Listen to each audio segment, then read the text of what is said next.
Coba fitur dengarkan berita di News Plus aplikasi RCTI Plus. Pemirsa, penyidik Kejaksaan Agung menggeledah rumah mewah milik pengusaha minyak Muhammad Reza Khalid di Kebayoran, Jakarta Selatan. Ya, penggeledahan tersebut pemirsa terkait dengan dugaan korupsi tata kelola minyak mentah dan produk kilang PT Pertamina yang menjadikan anaknya sebagai tersangka.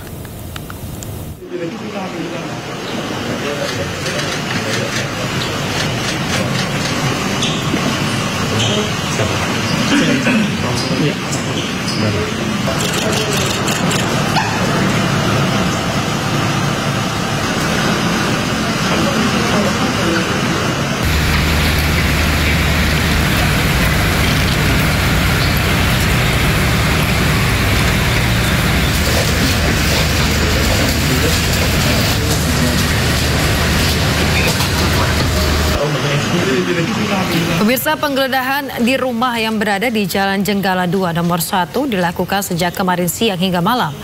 Kejagung mencari barang bukti terkait dugaan korupsi tata kelola minyak mentah dan produk kilang pada PT Pertamina Subholding dan kontraktor kontrak kerjasama pada periode 2018 hingga 2023. Anak laki-laki Riza Khalid Muhammad Keri Andrianto Riza menjadi tersangka bersama 6 orang lainnya.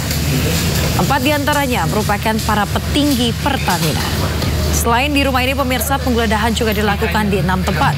Pada penyelidikan sebelumnya ditemukan uang total 400 juta rupiah dalam berbagai pecahan mata uang asing.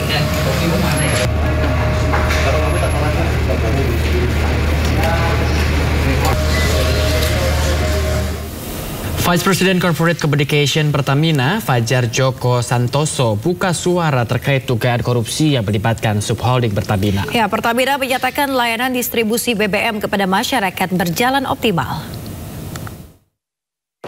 Pertamina menghormati Kejaksaan Agung dan aparat penegak hukum yang menjalankan tugas serta kewenangannya dalam proses hukum yang tengah berjalan di Subholding Pertamina. Pertamina juga siap bekerja sama dengan aparat berwenang dan berharap proses hukum dapat berjalan lancar dengan tetap mengedepankan asas hukum praduga tak bersalah.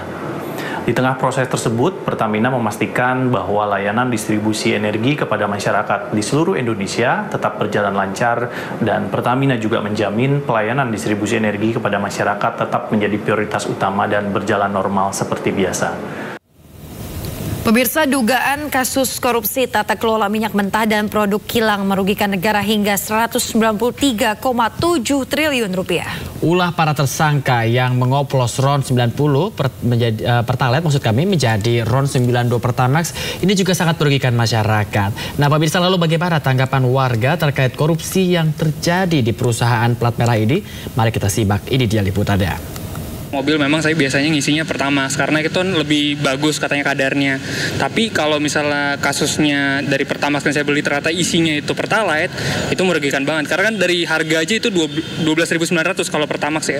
Kalau Pertalite 10.000. Nah, itu bisa dilihat kalau jarak saya biasanya dari Depok ke Jakarta itu ngisinya Pertamax, tapi tiba-tiba jadi Pertalite, itu yang pertama bisa ngerusak mesin saya.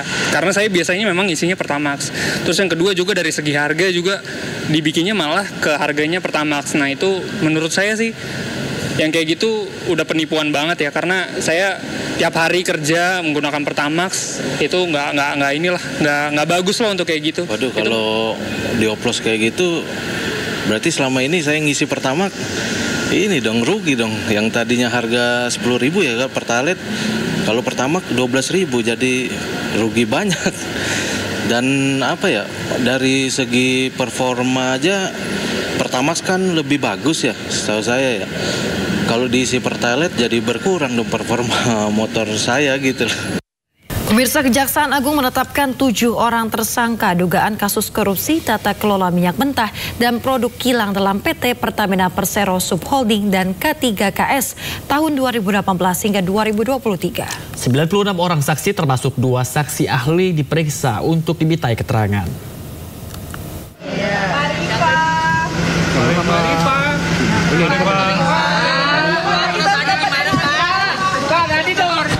Pak, diam aja pakai lindung. Kejaksaan Agung menetapkan 7 orang sebagai tersangka dalam dugaan tindak pidana korupsi tata kelola minyak mentah dan produk kilang dalam PT Pertamina Persero Subholding dan K3KS 2018 hingga 2023.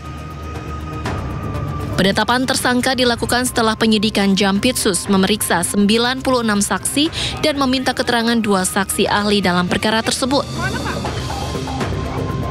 Direktur Penyidikan Jaksa Agung Muda Tindak Pidana Khusus Kejaksaan Agung, Abdul Kohar menyebut dari 7 tersangka, 4 diantaranya merupakan pegawai Pertamina, sementara 3 lainnya dari pihak swasta.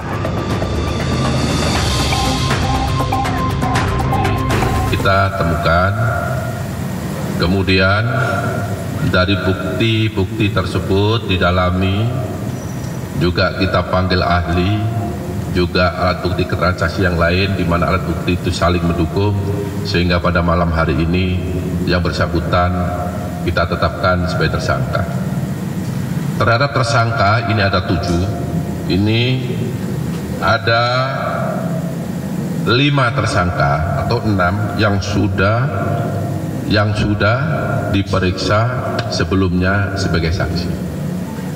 Kemudian ada 1 yang hari ini tadi sudah dilakukan pemeriksaan sebagai saksi, dan pada malam hari ini yang bersangkutan juga ditetapkan sebagai tersangka. Dari hasil penggeledahan, penyidik menemukan 5 dus dokumen, barang bukti elektronik berupa 15 unit handphone, 1 unit laptop, dan 4 soft file. Keseluruhan barang bukti kini tengah dibawa ke Kejagung dan akan dilakukan tindakan lanjutan. Dari Jakarta, Salam Rahmat, Rizky Solehudin, iNews melaporkan.